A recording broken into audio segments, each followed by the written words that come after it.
السلام عليكم ورحمة الله وبركاته دمان داودياشينا qiimaha leh kusoo dhawaada Bakai Media Zainab Studio magaalada Nairobi aniguna waxaan ahay Yusuf Aadan waxaa idin soo gudbin doonaa wareysi xiiso leh oo markaasi ku saabsan sportiska magaalada Buulamareer wareysigaas oo aan markaasi kula yeelan doono qadka online-ka gudoomiyaha sportiga magaalada Buulamareer gudoomiye Idris Umar Liibaan gudoomiye kusoo dhawaada Bakai Media Production Zainab Studio ee magaalada Nairobi waa dhawaay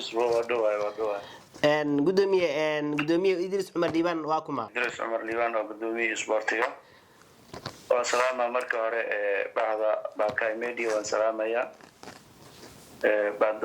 salaam waxaan leeyahay soo dhawaada gudoomiye sidee u aragtaa guusha ay markaasi soo hooyeen xulka magaalada Buulamareer walahi guushaasi waxaan u arkaa inay tahay guul oo lama filaan ah oo maanta aan soo hooyanay xulka deegaanka soo hooyay waxaan u arkaa inay tahay sharaf iyo sumcad iyo karaamo inay tahay aan filaa waa tahay gudoomiye tartankaasi muxuu ahaa imisa kooxood ayaa markaasi ka soo qayb galay wallahi walaalkay tartankaasi wuxuu ahaa tartan loo dhigay afar deegaan ama afar magaalo deegaanka Shalambood deegaanka Buulamareer deegaanka Janaale iyo deegaanka Galweyne loo dhigay gudoomiye maxaa markaasi sir u ahaa guusha xulka magaalada Buulamareer guushooda maxaa dhaliyay si fiican waa kooxda horta ama xulka sidiisaba wuxuu ahaa xul markii hore oo kala daadsan kadib markii xilkii aan qabtay oo doorashadii aan soo guuleystay xulkii dib aan u dhisay aan isugu keenay oo aan walaaleeyay markaasay kooxooyinka qaarkood oo maanta la isleeyahay magaalada ka dhisano dadka ugu fiican xulkoodii inaan kasoo qaatay kadibna aan isku wada keenay oo kadib markaan siinay tababaro iyo baraarujin iyo dhiirigelin aan u sameynay ayaa xulkii wuxuu ka qayb galay tartanka ka socda deegaanka Shalambood ma jireen ciyaartooy si gaar ah u soo bandhigay karti oo sare oo markaasi mudan in la soo xuso wallahi waa maasha Allah waa su'aal aad u wanaagsan ciyaartooy badan ayaa jireen oo maanta xirfadoodii ciyaareed ay soo bandhigeen waxaan leeyahay waa noobihii anaga noo dheelaayo oo noo joogay waa magaciisna waa Totomba la yiraahdaa Totombo waa guushi ugu dambeysay xulka asaga ku furay asagana ugu dambeeyay waa hal euro ku soo dhamaatay kulankii Janaale iyo Buulamareerna wuxuu dhaliyay asaga 2 gool ayuu ka dhaliyay waa noobe oo aad oo xariif u ah taf u ah baloonigii lugtiisa la siiyay isla markaas la filayay inay gool inay keento waa tahay ayaa jiray oo qadka dhex u dheelayay oo magaciisana kaanta la yiraahdo asagana wuxuu ahaa ciyaaryahan oo aad markaasi xirfadiisii meesha ku soo bandhigay mid saddexaad ayaa jiray waa ciyaaryahankii ama laacibkii weynaa ee Viola la dhaho Viola asagana wuxuu ahaa ciyaaryahanadii maanta la islaha ama aan isleenahay deegaanka iyo difaaca mid kale Maxamed Yaasin ay dhahaan Maxamed Yaasin asagana waa mid ka mid ah ciyaaryahanada aad iyo aad ugu firfircoon dhanka qadka dhexe waana ciyaaryahano aad u fiican mid kale ayaa jiro asana garab ciyaaro aabo ay dhahaan asagana sidoo kale waa ciyaaryahankii aadka u weerarayay oona maanta asleenahay waa dadkii dalka difaacay ama deegaanka difaacay inay ahaayeen sidee ayaa loo maamusay saddexda ciyaartooy ama ciyaaryahanada aan sheegnay kulay ciyaaryahanada dhamaantood xulka sidiisaba maamuus gaar ah ayaa la maamusay maamuuskoodana maamulka deegaanka ayaa u ballan qaadeen lacag qiyaastii $200 inay u siiyaan $200 markii shalay aan samaysanay xafladii aan dhignay isla goobtaasi ayaa lagu siiyay lacagtoodii $200 ayaa bartaas lagu qaybiyay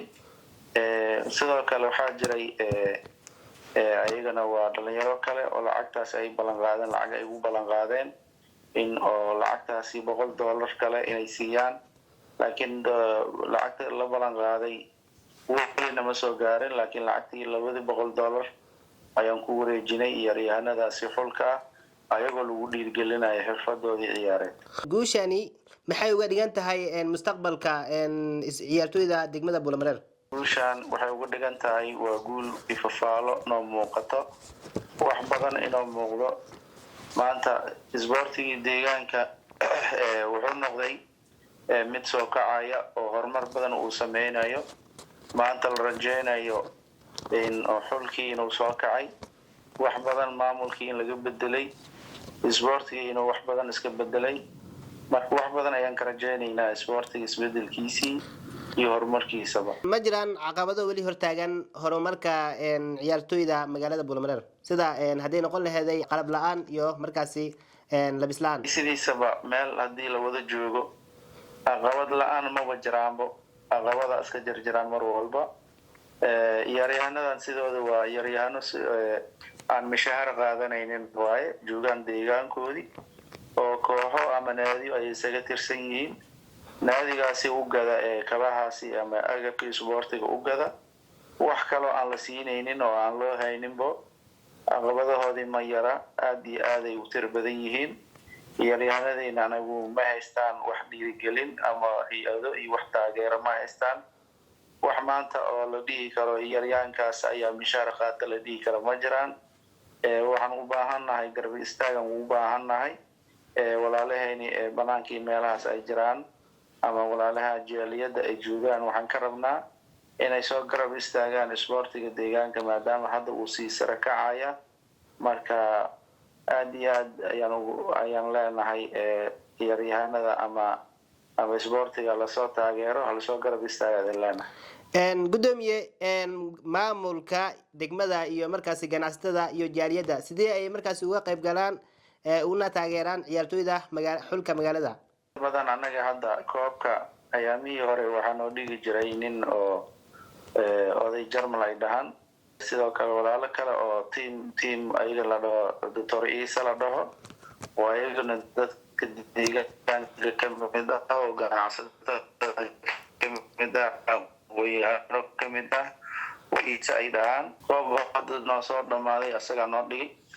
koobka hadda socdana oo haddana aftarkiisa la dhaho ramadaan kaaba la dhaho oo hadda noo socda asagaa noo dhigay ama tiimkaas ayaa noo dhigeen.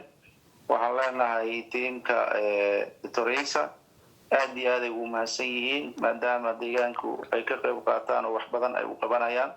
ilaa hadda ay maanta oo caawa aan kula hadlaayaba ama koobkoodii maanta uu socdayba maanta laba kooxood ay noo ciyaarayeen oo ay kamid ahaayeen labada kooxood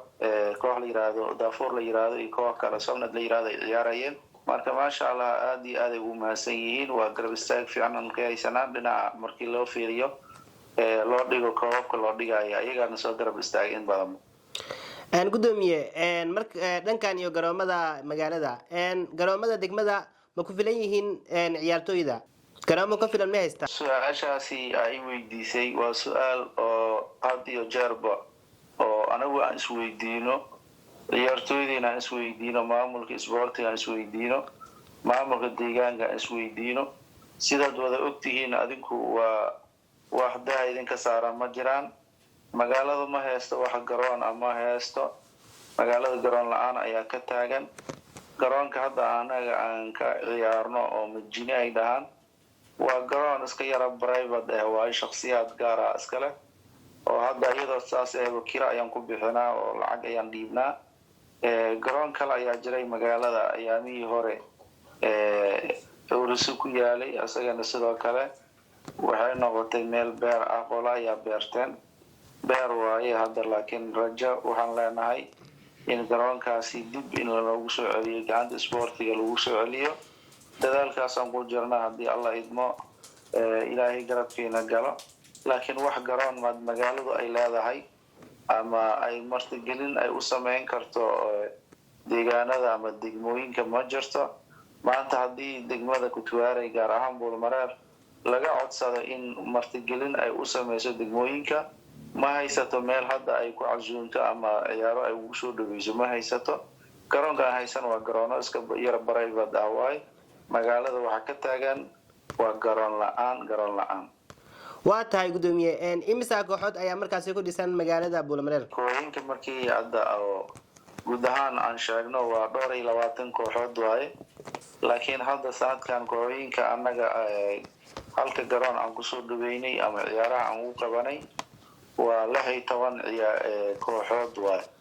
waa 8 koox oo Serie B ah iyo 8 kooxood oo Serie A ah laakiin garoon kale ayaa jiro iska yar garoomo iska yar ayaa jiraan oo ciyaaro ay isaga socdaan mid Ruusiya ku yaal mid dhinacaas Dubai ku yaala laakiin waxaan leenahay kuwaas waa garoomo iska yar oo gacanta oo isboortiga maamulka isboortiga weli si toos aan ugu soo gelin waayo aan ugu soo qayb gelin laakiin laga warhayo inay maalmaha soo socdaan nidaamka isboortiga in laga hirgeliyo ay u baahan yihiin waa gudoomiye ma qorsheynaysaan tartamo kale sida tartamo qaran ama markaasi kuwa markaasi gobolba wallahi anagu had iyo jeer waxaan u taaganahay oo deegaankan aan u joognaa maadaama aan aqoon-yahanadii deegaankan aan nahay maamulkii isboortiga deegaankan aan nahay markasta waxaan u taaganahay anagu inaan ka qayb galno ama inaan ka qayb qaadano dhaqdhaqaaqyada ka socda deegaamada ama inaan ka qayb qaadano ama wax la qaybsano degmooyinka gobolka inaan wax la qaybsano heer qaran iyo heer gobolba diyaar u nahay ciyaartooydeena heegana ay ku jiraan mar allaal markii loo baahdana waxa waaye diyaar ay u yihiin inay ka qayb qaataan tartamadaasi deegaanada iyo goboladaba ma jirtaa qorshayaal markaasi lagu soo saarayo ciyaartooy da'yar oo markaasi tababar loo sameynayo oo mustaqbalka dambe walaalkii hadda waxaan wadaa haddaan qorsheynayaa garoomadii yaryarka haddaan kuu sheegayay ay ku yaalaan deegaanka ay ku yaalaan oo ka madax banaan garoonkii weynaha hadda aan gacanta aan ku hayo kooxooyinka Serie A iyo Serie B hadda aan ku hayo waxaan rajeynayaa marka maalmo soo socdaan oo ramadaanka dhexdiisa inaan u sameeyo ciyaartooyda 15 jirada inaan sameyno oo anagu markaasi aan ugu talgalayno garoomadaas yaryar aan kusoo barbaarano aan kusoo tartansiino akademiyadaas aan soo sameyno ayaan rajeynaynaa maalmo soo socdaan rajeynaynaa koob ramadaan aan u dhigno ciyaartooydaas Serie C ah oo akademiyada ay ku jiraan ayaan rajeynaynaa insha Allah hadii Allah gudoomiye guushani ma dhiirigelin doontaa in markaasi tartamo lagu qabto magaalada Buulamareer wallahi walaalkay guushan horta waa guul ilaahay anagu gacanteena soo geliyay waaye waa guul maskax maal iyo muruq u baahan waaye wallahi waa shakhsi ma keenin guushaasi ilaahay aana siiyay laakiin si wada jir oo reer Buul ahaan ayaa loo wada kacay waa markii ugu horeysay reer Buul isku gacan qabsadaan oo ay ka shaqeeyaan ayahooda ka shaqeeyaan oo haddana guul ay ka keensadaan marka waxay rajeynayaan mar walbana in guul noocan oo kale inay keensadaan aad iyo aad ay u rajeynayaan anagana sidoo kale waxaan u garab taaganahay har iyo haweenba sidii deegaanka u noqon lahaa deegaan horumarsan oo mar walba guushiisii gacanta ku haysta ugu dambeyn maxaa talo aad siin lahayd ciyaartooyda ee markaasi magaalada Buulamareer aniga waxaan talo iyo tusaale aan siinayaa ciyaartooydaasi waa mid aniga hadda aan maamulayo waaye waxaan leeyahay ciyaartooyda da'da yar oo 15 jirada iyo 17 jirada ama kuwa kale kasii waaweynba Serie A iyo Serie B daba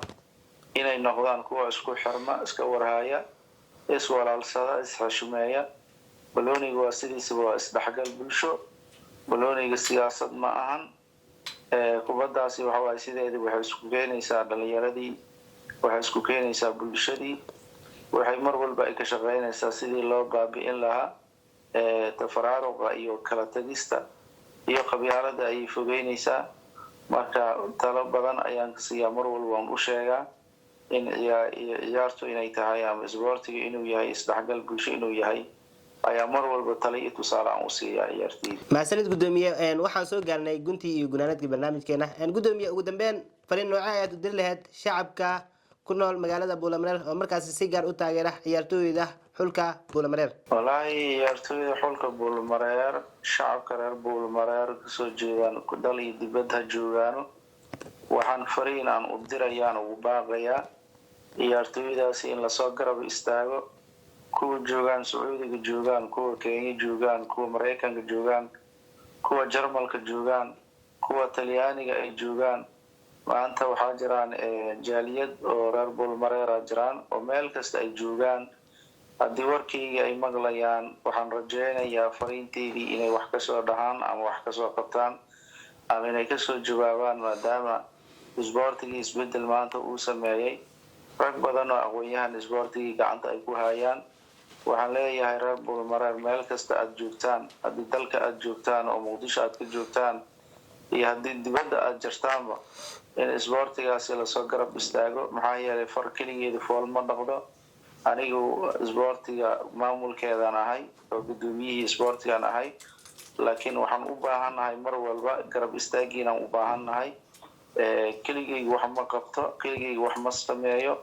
la-aantiina wax ma qaban karo waxaan u baahannahay dhiirigelina idinka rabaa maxaa yeelay isboortig sidiisaba ma dhaqaaqi karo ma socon karo dhaqaale la-aan ma socon karo waxaa loo baahan yahay dhaqaale in la helo oo isboortigaas lagu socodsiin karo marka waxaan leenahay dadyoga reer Buulmareer meel kasta aad joogtaan isboortigaasi hal soo garab istaago fariinteedina aan idin soo dirayana waa si degdeg ah loogu soo jawaabay waa maasantahay gudoomiye kaasi wuxuu ahaa gudoomiyaha isboortiga magaalada Buulmareer ee degmada Kurtunwaarey saaxiib yaal waxa halkan ugu soo dhamaaday barnaamij wareysiyeed gaar ah oo aan markaasi la yeelanay gudoomiyaha isboortiga magaalada Buulmareer ee gobolka Shabeellaha Hoose mudane Idris Cumar Liibaan waxaad markaasi naga daawanayseen Bakai Media Production Zainab Studio magaalada Nairobi aniguna waxaan ahay tabiyaha barnaamijka Yusuf Aadan Cusmaan intaan kulmi doono barnaamijkan mid lamid ah Ramadaan Mubaarak fi amaanillah